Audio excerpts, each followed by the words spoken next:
編成拡大が大切なのはわかるけど、レベル30の次がレベル70なの遠すぎない？レベル上げ疲れちゃうよ。コアも足りないし。指揮官はレベリングを乗り越えて成長していくんだよ。だからスコーピオンもこんなところでくじけないで。へえ、もっと簡単に育成できる方法ないの？まず育成の流れは覚えてる？当たり前じゃん。だからレベリング頑張ってるんだよ。えらいえらい。人形の育成で辛いのはこの2つ。特にレベル30の次の編成拡大がレベル70だから道のりが長く感じるし、レベル70になるとコアが足りなくてさらに辛く感じるよね。私もそこで困ってるんだよ。でもレベル70まで何もないわけじゃなくて、装備の数が増えたりレア度の高い装備がつけられるようになるよ。これだけでも結構な強化になるから覚えておこう。少しずつ強くなっていくんだね。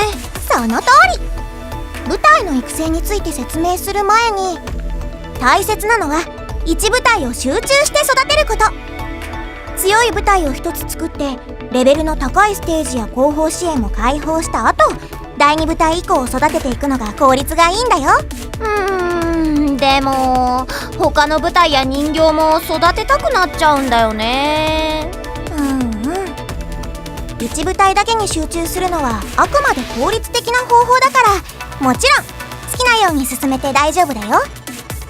レベリングで一番楽な方法は作戦報告書。資源消費もないし時間もかからない最高の方法だよ。でも高レベルになると大量の作戦報告書が必要じゃん。そんなにたくさん持ってないよ。そういう場合は作戦報告書15枚でレベル1からレベル30になるから、新しく手に入れた人形を3リンクまで編成拡大をしておくのがおすすめだよ。次に効率がいいのは模擬作戦の経験特訓。毎週水曜、土曜、日曜日に開放されるよ。経験特訓は出撃した全ての部隊が経験値をもらえるから、育ってなくて敵を倒せない人形を育成するのにも向いてるよ。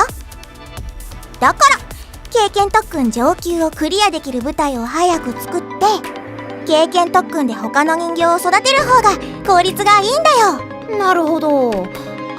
でもさ、日曜日は資料収集でスキル訓練資料も集めたいじゃん。経験値と違って模擬作戦でしか手に入らないし。確かにそこは悩むところだよね。まあどっちを優先するかは自分の状況を見て決めよう。効率がいいレベリングはわかるんだけど、作戦報告書も AP もそんなに余裕ないよ。序盤は特に作戦報告書も AP もないから、結局はステージを何度も周回してレベルを上げるしかないね。やっぱそうなっちゃうのか。通常の戦闘のレベリングで大事なのはこの2つ。まず1ターンでクリアできるステージにしよう。時間短縮にもなるし、安定して周回ができるようになるよ。次にレベル超過による経験値の減少に注意。規定のレベルを超えた人形は獲得経験値が大幅に減ってしまうから注意しよう。ねえ、こんなに減っちゃうんだ。レベリングによく使われるステージについてまとめておいたから、育成する人形のレベルが超えていないか気をつけよう。レベリングに行く前の準備としては、1リンクのハンドガン1体のみのダミー部隊を作っておこう。もう一つ大切なのは育成する人形の編成拡大。編成拡大をすると資源消費が増えるけど、獲得経験値がかなり増えるから、育成する人形はどんどん編成拡大していこう。多分レベリングステージで多くの人がお世話になるのは緊急4の3と0の2だね。緊急4の3では司令部にダミー部隊を置いておけば1ターンでクリアできるよ。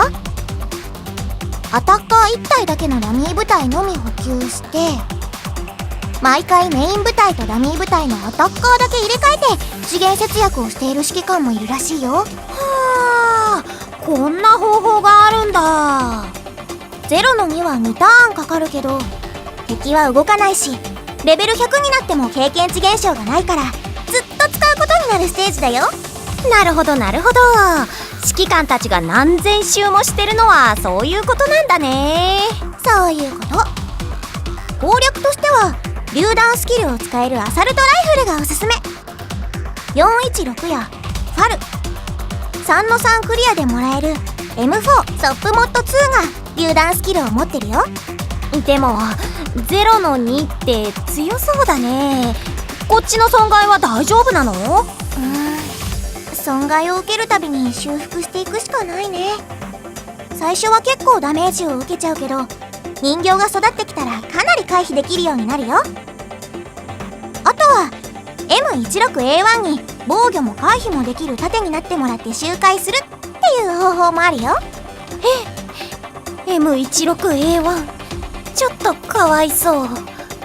しかも M16A1 には専用装備もあって、防御力と回避の両方を大幅にアップさせることができるんだよ。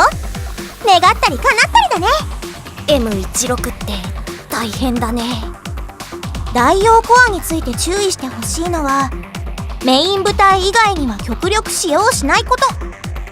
4リンクからはコアの消費量が一気に増えるから、他の部隊に無駄遣いしないのが大切。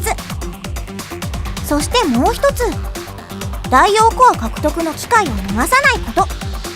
特にデイリー任務やログインボーナスは絶対に逃さないように。もしかしてこれ以上コアって手に入らないの？あとは各ステージの金星勲章でも代用コアとダイヤがもらえるよ。通常や緊急の作戦任務で金星勲章を取り逃してるステージがあったら、ぜひ挑戦してみよう。そうなんだ。部隊も育ってきたし、金星勲章が取れなかったステージに挑戦してみようっと。他にコアを手に入れる方法は星3以上の人形解体しかないから、ドロップか人形製造で星3以上の人形の入手を祈るしかないね。ドロップの試行回数を増やすために難易度が高いステージの自立作戦を出す方法もあるよ。7の1は資源消費に対して経験値効率もいいから、資源に余裕があったら試してみてね。ここは地道に頑張るしかないのか。そうそう。代用コアはすぐ足りなくなっちゃうから、無駄遣いをしないこと、獲得の機会を逃さないこと、この2つを意識しておこ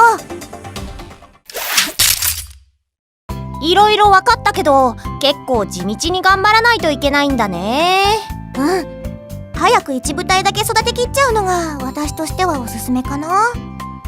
先に強い部隊を作っておくと、経験特訓や0の2も楽に進められるし、効率のいい後方支援も回せるようになって資源にも余裕が出るよ。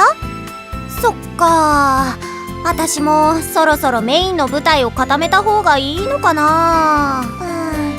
周回は大変だけど、人形強化用の素材や代用コアのための星3以上の人形が手に入るから、嫌がらずに頑張ろう。効率よく周回できる1部隊を作ってしまうのがやっぱりおすすめだね。